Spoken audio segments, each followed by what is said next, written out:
Hello everybody. Now today I'm going to be introducing you to the biggest guy in the family, which is the Baritone Marimba. As you can see, it is also made of wooden frame and metal pipes for the legs. And then the keys are also made of kiat, or what we call mukwa. Now the difference with the piccolo, the soprano, and also the tenor is that the baritone marimba keys are quite wide and much longer. That means that the sound is even lower, as you can hear that.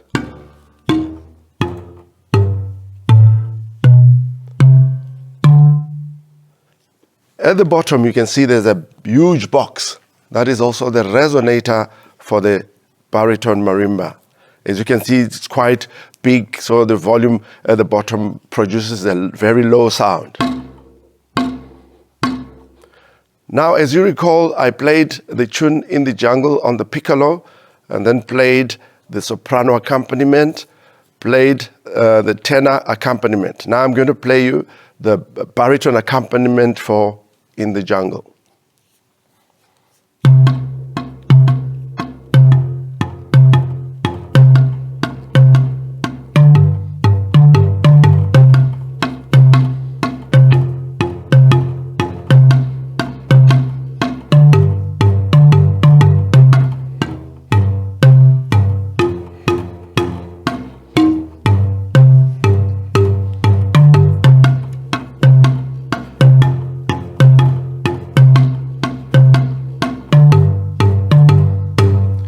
As you can hear, the baritone marimba keeps a steady beat throughout. This is the biggest instrument in the ensemble and has the lowest pitch. And the keys are quite big, and also the mallets are quite bigger, but you still hold the same way. Although they are a bit heavier, you still hold with your two fingers and these to support. Now, just one thing I need to mention about the playing on the baritone marimba. The keys are big. Doesn't mean that you should also hit hard on the keys. You must actually play softly and drop your mallets onto the keys and not hit, otherwise the keys are going to break.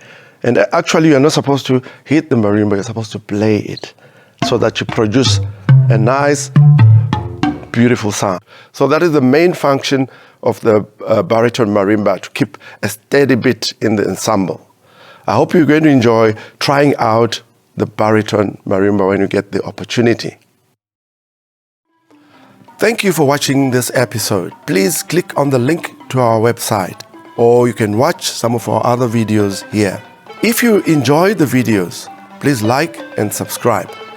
This is going to help us to create more awareness and to share skills.